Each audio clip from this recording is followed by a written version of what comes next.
Bonjour, c'est Christina à nouveau un samedi matin pour la lecture du 23e chapitre du Tao Te Ching. Je dis que c'est samedi parce que quand vous m'écoutez, c'est samedi. Mais aujourd'hui, en fait, on est jeudi et j'enregistre cette vidéo à l'avance parce que je suis à l'heure actuelle sur la Costa Brava en train de donner un cours de Qigong en co-animation avec une collègue qui fait du yoga. Donc nous sommes ici un groupe d'une trentaine de personnes et nous donnons le cours de yoga sur la plage et dans une très belle salle et je donne une petite initiation au Qigong que je pratique et dont je vous parle parfois ici, qui est l'accès direct au Tao. Voilà, ce Qigong qui permet d'entretenir la santé de manière tout à fait efficace euh, et d'aller à la rencontre de soi-même, de trouver son potentiel et de grandir en conscience, mais aussi en santé. Alors, allons découvrir ce 23e chapitre qui nous prépare un exercice que vous pourrez faire tous les jours, chez vous, dans votre vie surtout, et qui est fort intéressant, d'une simplicité redoutable et fort intéressant parce que les effets en sont assez incroyables. Vous savez comment je vous invite chaque fois à écouter ce texte et à vous laisser imprégner. Donc je ne vais pas trop m'attarder là-dessus aujourd'hui. Allons-y donc.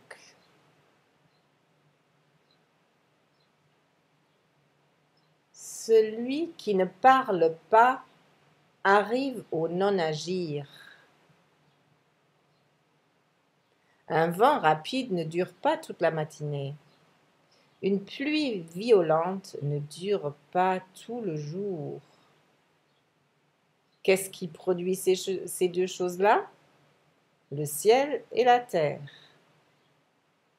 Si le ciel et la terre même ne peuvent subsister longtemps, à plus forte raison l'homme. C'est pourquoi, si l'homme se livre au Tao, il s'identifie au Tao. S'il se livre à la vertu, il s'identifie à la vertu. S'il se livre au crime, il s'identifie au crime. Celui qui s'identifie au Tao gagne le Tao. Celui qui s'identifie à la vertu gagne la vertu. Celui qui s'identifie au crime gagne le crime. Si l'on ne croit pas fortement au Tao, l'on finit par n'y plus croire.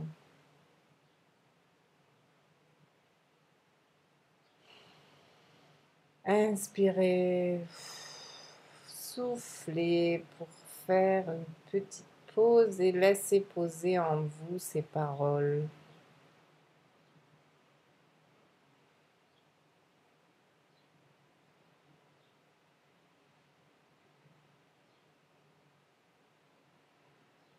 Voyez ce qui émerge pour vous et notez-le sur un papier ou dans un coin de votre esprit.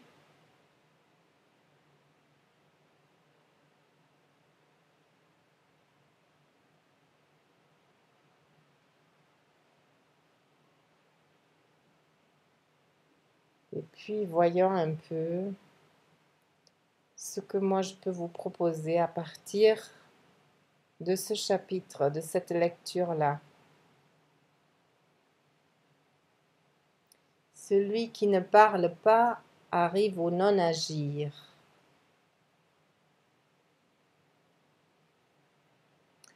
Nous avons pour habitude d'être dans une interaction très rapide et un petit peu à la manière du ping-pong. Tu me dis quelque chose, je réponds, je réagis. Je suis dans une réaction et non dans une action et souvent encore moins dans une interaction. C'est-à-dire, je me défends d'une certaine manière. La réaction, c'est tac-tac. Et donc, je suis dans un mode hyper rapide qui est instinctif.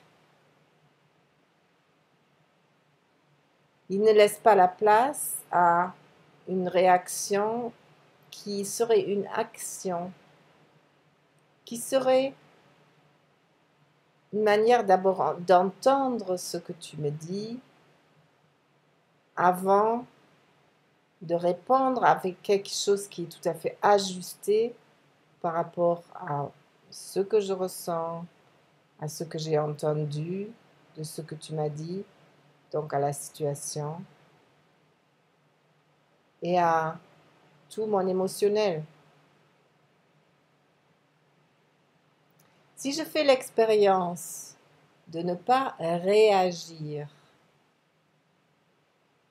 c'est-à-dire si je me tais, si je ne parle pas,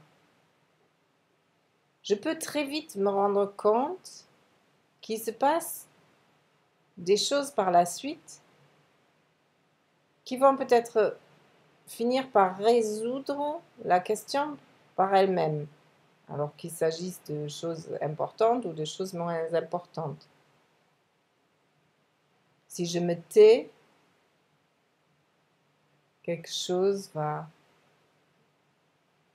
continuer son chemin, ne va pas s'agiter là où je suis.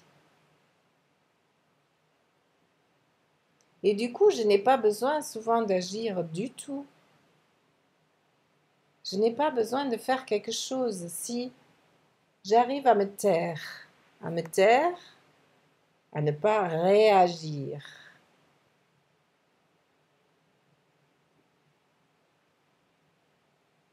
Alors, l'exemple du vent rapide qui ne dure pas toute la matinée, c'est une observation, tout simplement, ainsi que pour la pluie. Et on peut l'observer, je ne sais pas si vous avez, si toi tu as déjà fait cette expérience de te trouver en face de quelqu'un qui est très en colère et de réussir à ne pas réagir justement, de le laisser être en colère et juste d'être là sans intervenir, sans réagir, sans te laisser influencer par cette émotion qui habite cette autre personne en face de toi.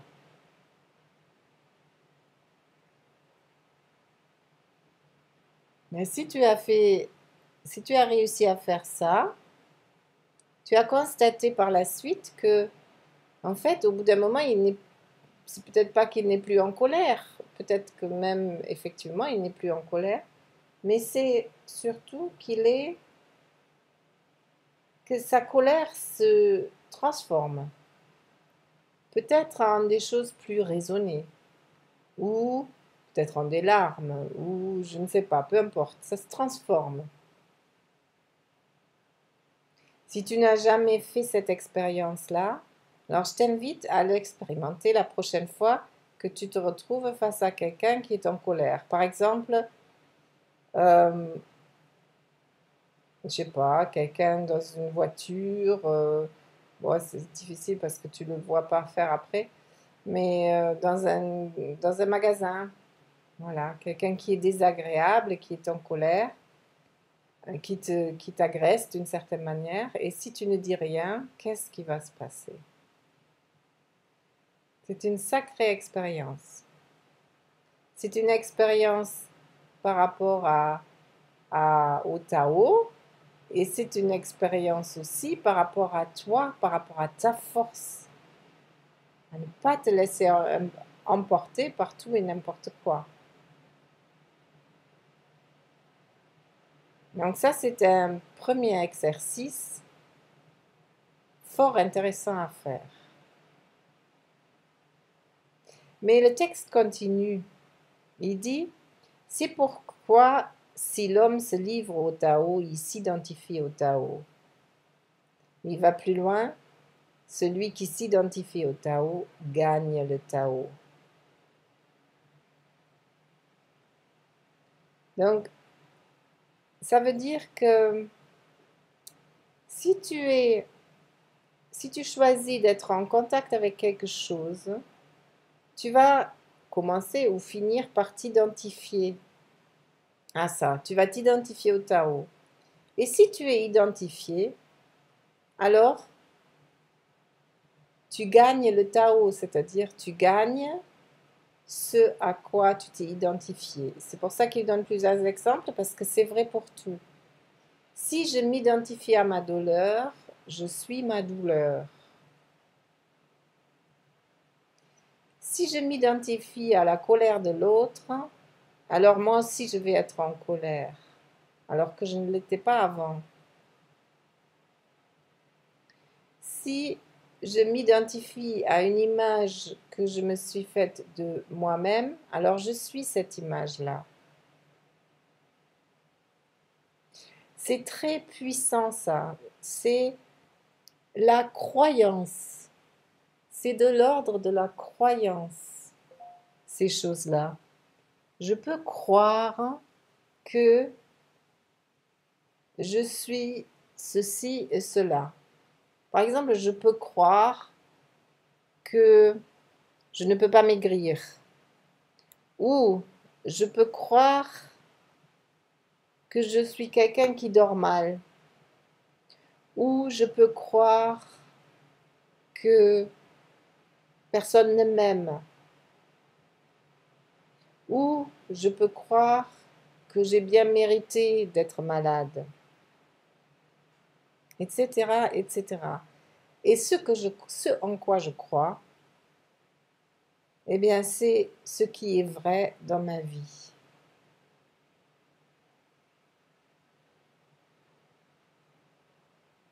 Et c'est pourquoi, à la fin du texte, il est dit, si l'on ne croit pas fortement au Tao, l'on finit par n'y plus croire. Pourquoi? Parce qu'on ne le gagne plus, c'est-à-dire on ne le voit plus. On ne voit plus les manifestations. Si je ne m'intéresse pas au Tao, je ne vais pas cueillir les bénéfices qu'il m'apporte. C'est ce qui fait que nous vivons dans un monde de diversité, bien sûr, de toute évidence, mais à la fois aujourd'hui, ça apparaît beaucoup plus clairement, parce que les gens croient en des choses différentes. Donc si je crois en un Dieu qui s'appelle, euh, je ne sais pas, Bouddha ou Allah ou Jésus, eh bien, ça ne va pas amener tout à fait la même vision du monde. Et pourtant, il s'agit quelque part de la même chose. Et plus je vais être identifiée à ça, plus je vais être sûre et certaine que c'est comme ça que la vie se passe. Donc, ça, c'est jusqu'au fanatisme, ça peut aller. Parce qu'il y a une identification totale à la chose et il n'y a pas de différenciation, il n'y a pas de distance, il y a une croyance tellement forte qu'elle balaye tout le reste. Et de l'extérieur, cela paraît fou, et ça l'est, parce qu'être identifié à quelque chose trop fortement nous amène à nous égarer. Parce que la réalité, elle est plus complexe qu'une chose. Si je ne veux pas m'identifier à quelque chose, si je ne veux croire en rien, ben il ne se passera rien dans ma vie. Alors je vis comme une plante, je suis là où je suis, je fais ce qui m'est proposé, voilà, je ne pense à rien, j'essaye pas d'évoluer, je ne m'intéresse pas ni à moi-même ni aux autres.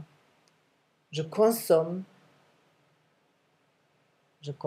jusqu'à ce que la vie est consommée, jusqu'à ce qu'elle est finie. Voilà. C'est la croyance qu'il n'existe rien, qu'on ne peut croire en rien. Ben voilà, ça amène aussi des choses. Donc tout ce en quoi tu crois, quelque part, d'une certaine manière, va se réaliser. Alors il va sans dire qu'il est qu'il est intéressant de s'intéresser à ses croyances et à ce en quoi on croit. Parce que si tu es clair avec ça, et si tu acceptes de croire en des choses qui t'apportent de la santé et de la joie de vivre, eh bien, tu as toutes les chances d'être en meilleure santé et de vivre une vie qui te plaît. Et bien sûr, ce n'est pas magique. Il suffit pas de croire, je ne sais pas, autre chose que ce qui est pour que ça advienne. Déjà, tu peux commencer par te rendre compte quelles sont les croyances qui t'habitent par rapport à toi-même et peut-être qui te bloquent ou qui t'empêchent, qui te retiennent, qui te rendent petit, petite. C'est très utile de regarder ça. Alors, au lieu d'un exercice, tu en as deux aujourd'hui à faire. Celui de passer de la réaction à l'interaction et l'action, action-interaction. On va le mettre un peu au même niveau ici. Et puis, d'observer quelles sont tes croyances par rapport à toi-même. Je ne peux pas faire ça, je suis comme si, etc., etc. Tu peux faire une liste si tu souhaites. Et n'oublie pas de partager dans le groupe parce que ça va nous intéresser tous de savoir où tu es, comment tu es et de partager, de nous enrichir les uns les autres. Et bien sûr, je te rappelle ici le lien où tu peux me contacter. Si tu souhaites apprendre à te connecter plus à cette dimension de l'existence où tu es en mesure de prendre soin de ta santé et de ton bien-être, prendre soin de toi en tant que personne et d'améliorer tout simplement ta vie. Tu sais que tu es invité à tout moment à saisir cette opportunité, prendre contact avec moi et nous parlerons de ta situation afin de clarifier si je peux t'accompagner ou pas sur ce chemin. Cet entretien est gratuit. Je te souhaite un bon week-end et je te dis à samedi prochain.